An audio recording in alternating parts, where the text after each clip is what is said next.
March 15th, 1911. The Peruvian Andes, 7,970 feet above sea level. Morning mist coils through the mountain saddle like slow-moving smoke, dampening every sound except the drip of water from moss-heavy leaves. Hiram Bingham pauses, breath ragged, boots sunk into slick earth. Ahead of him, his local guide Melchor Arteaga raises a hand and points silently uphill. Then the fog thins.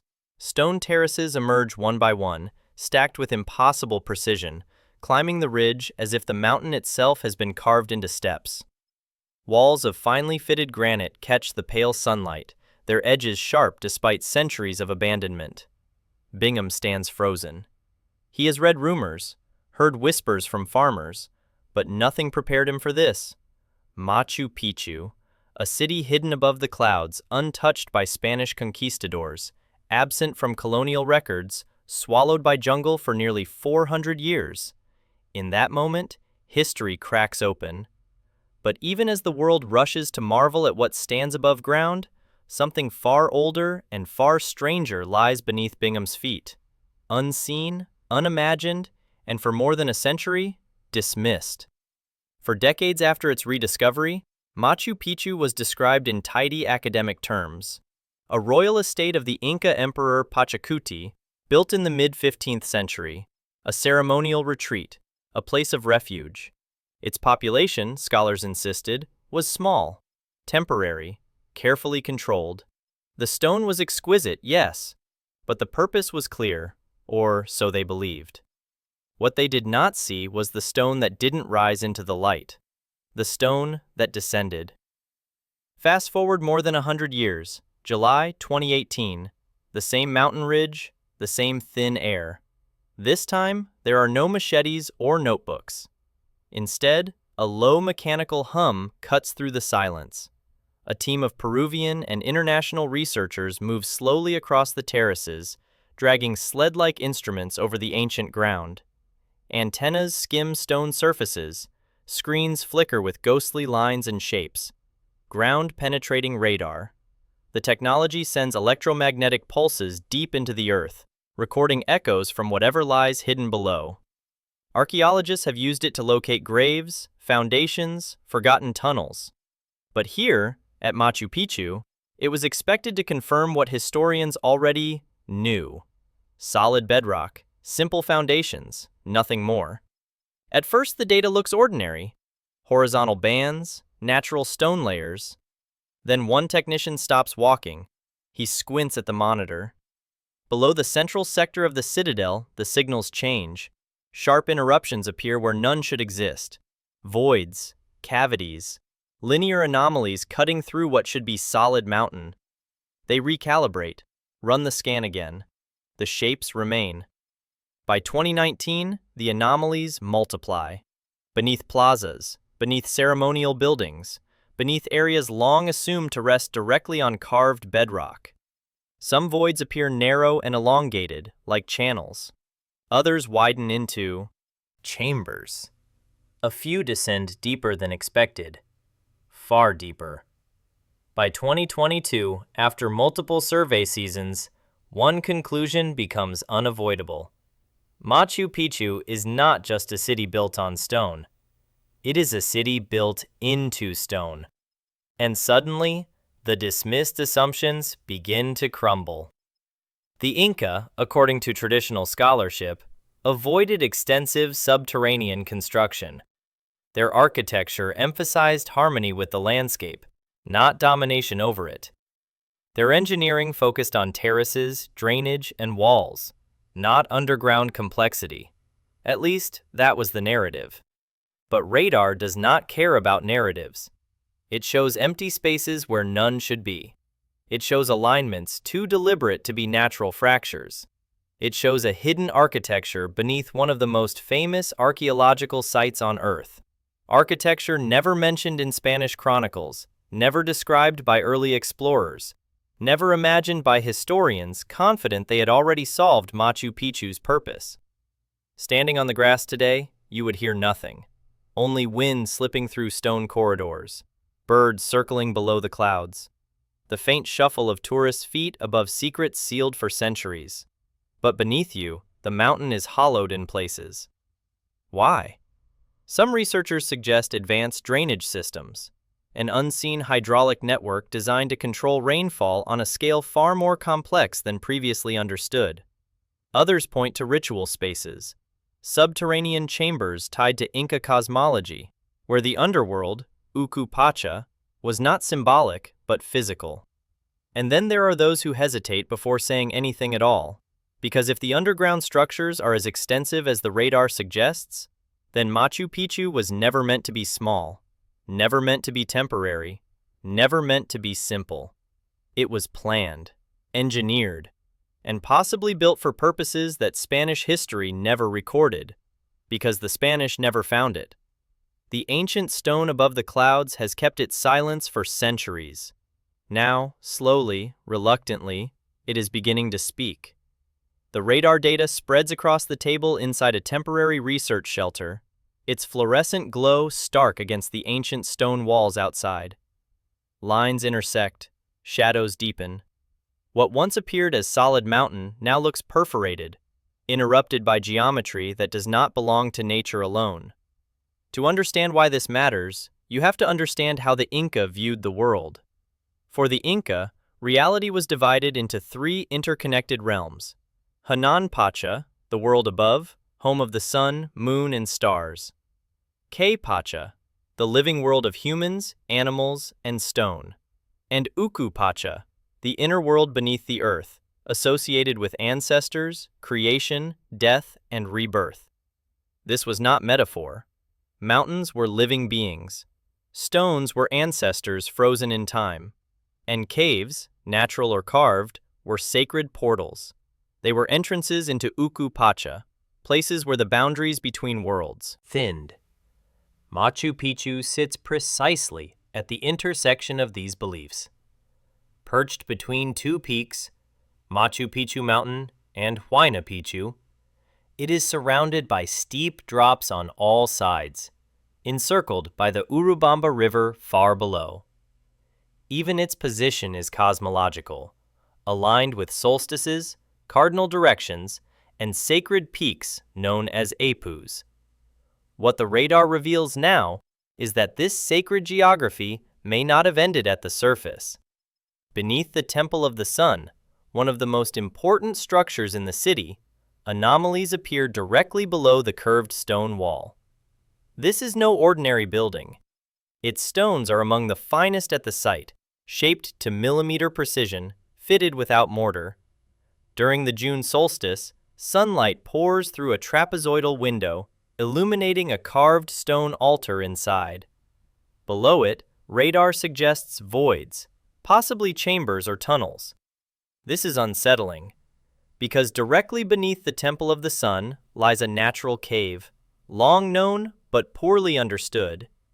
Early explorers called it a burial cave. Others dismissed it as incidental geology. But if the Inca deliberately built their most sacred solar temple above an entrance to the underworld, the symbolism is unmistakable. Above, the sun. Below, the ancestors. A vertical axis connecting worlds. And the cave may not be alone. Other scans indicate narrow linear spaces running beneath agricultural terraces. These terraces were already considered engineering marvels, layered with stone, gravel, sand, and soil to prevent erosion and channel water. But now, the possibility emerges that water was not merely guided across the surface, but through hidden conduits beneath it. Machu Picchu receives nearly 2,000 millimeters of rain each year. Without extraordinary planning, the site would collapse. Instead, it has endured earthquakes, monsoons, and centuries of abandonment. What if the true genius of the site lies underground? Dr. Kenneth Wright, a civil engineer who studied Machu Picchu's drainage system in the late 20th century, once remarked that nearly 60% of the site's construction effort went into drainage and foundations, features invisible to visitors. The radar findings suggest that estimate may have been conservative. In one sector near the main plaza, a broad anomaly appears, wider than a tunnel, deeper than a foundation. Some researchers speculate it could be a prepared chamber, perhaps unfinished, perhaps sealed. Others caution that only excavation can confirm such interpretations. But excavation at Machu Picchu is politically and culturally sensitive. Every stone moved risks destabilizing the site. Every dig risks disturbing sacred ground. The mountain has endured precisely because it was left untouched, and so the stone keeps its secrets. Spanish chroniclers, meticulous in their documentation of Inca rituals, mention no underground city here, no tunnels, no hidden chambers. But that absence is itself suspicious. Machu Picchu does not appear in their records at all. It was never conquered, never looted, never repurposed. It vanished quietly, which raises an unsettling possibility. What if Machu Picchu was abandoned deliberately? Not because of disease or conquest, but because its purpose had been fulfilled, or because it was meant to be sealed, above and below. Some archaeologists suggest the subterranean spaces may relate to Malquis, the mummified ancestors of Inca elites. These ancestors were not buried in the Western sense. They were kept, consulted, brought out during ceremonies. Perhaps Machu Picchu was not merely a retreat, but a place of ancestral communion, where the living and the dead coexisted, separated only by layers of stone. Standing there today, tourists photograph walls glowing in golden hour light, unaware of the darkness beneath their feet. The mountain absorbs sound. Wind brushes grass. The ancient city remains composed, silent. But the radar images tell another story. They suggest planning that began from the inside out. A site conceived not only as architecture, but as cosmology made stone. A place where the underworld was not feared, but engineered.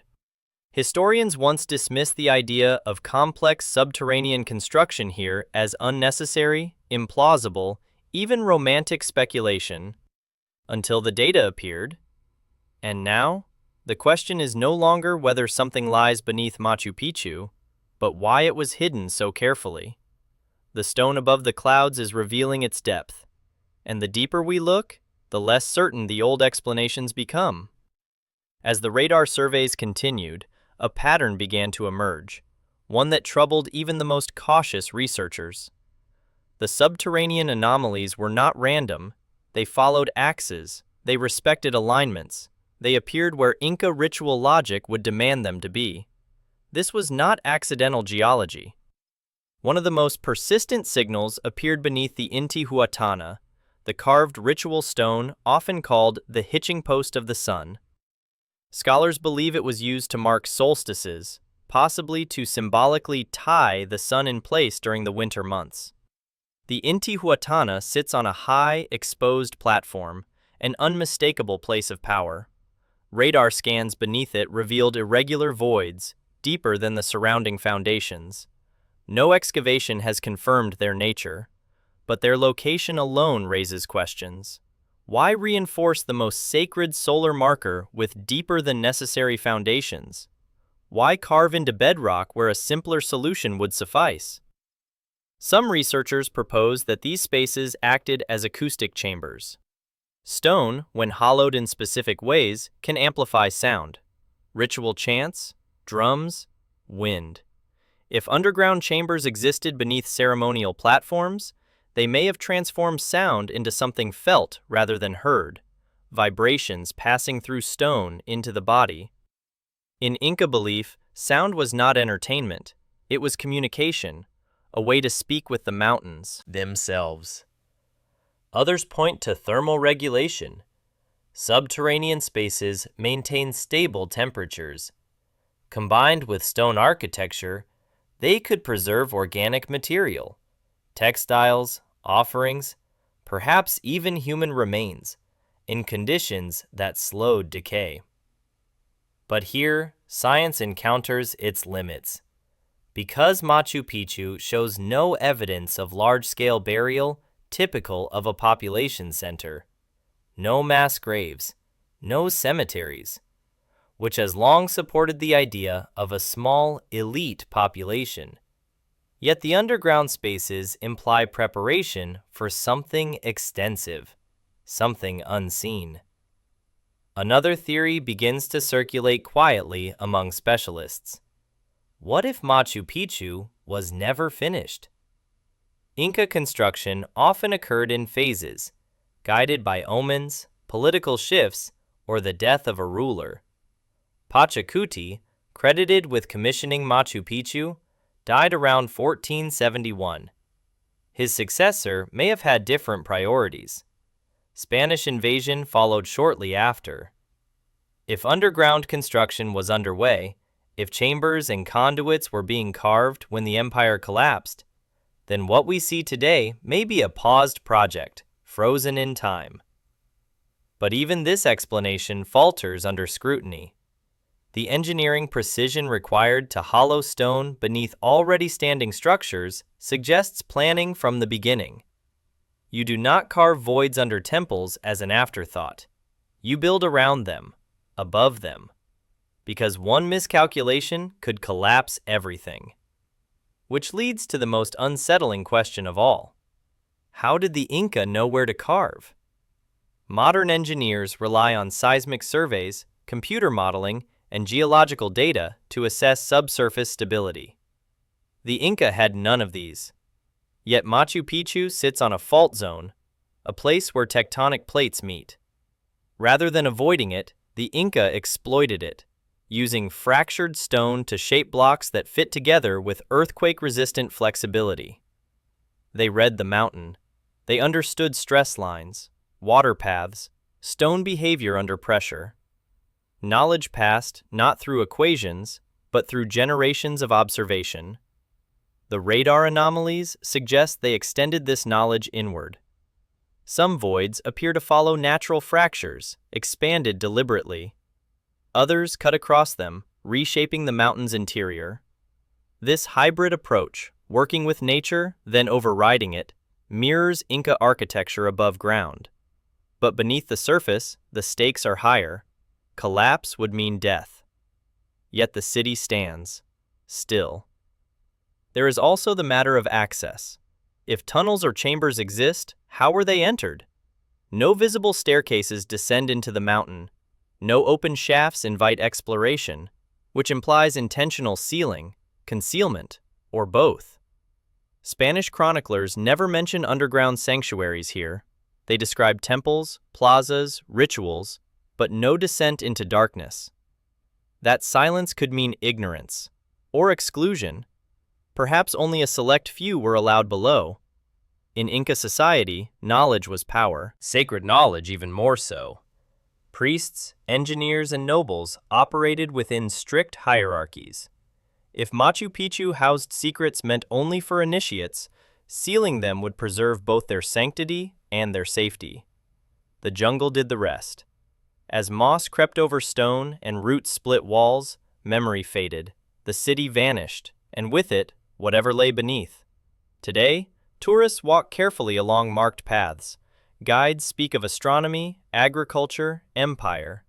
But when rain falls, water disappears instantly into the ground, vanishing through channels no one can see, flowing into spaces that may still exist.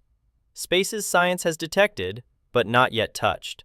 And until excavation confirms their purpose, Machu Picchu remains suspended between explanation and enigma, a masterpiece of stone that refuses to reveal whether its greatest achievement lies in what it shows or what it hides. In archaeology, stone is assumed to be the most honest witness. It does not exaggerate. It does not mythologize. It endures. And for more than a century, historians believed they understood the stone of Machu Picchu. They were wrong. What ground-penetrating radar revealed was not simply empty space, but deliberate absence. Areas where stone had been removed with intent. Places where the mountain had been hollowed in ways that mirrored the logic of the structures above. This forced a quiet re-examination of long-held assumptions. Machu Picchu was never listed as a major administrative center. No large storage facilities like those at Ollantaytambo. No wide roads connecting it to imperial hubs. Its population was estimated at only a few hundred: caretakers, priests, chosen women known as akla, and elite retainers. A place for observation, ceremony, retreat. But the subsurface evidence suggests something more permanent, more invested. One particular radar signature beneath the eastern terraces drew special attention. Unlike narrow drainage channels, this anomaly formed a broad, flattened cavity extending several meters horizontally before tapering off. Its edges appeared unnaturally smooth, too regular for natural erosion. When geological specialists reviewed the data, several noted tool-consistent patterns. Not metal tools, but stone and bronze, consistent with Inca technology. The void's orientation followed the same alignment as nearby ritual architecture, suggesting intentional integration. This changed the story.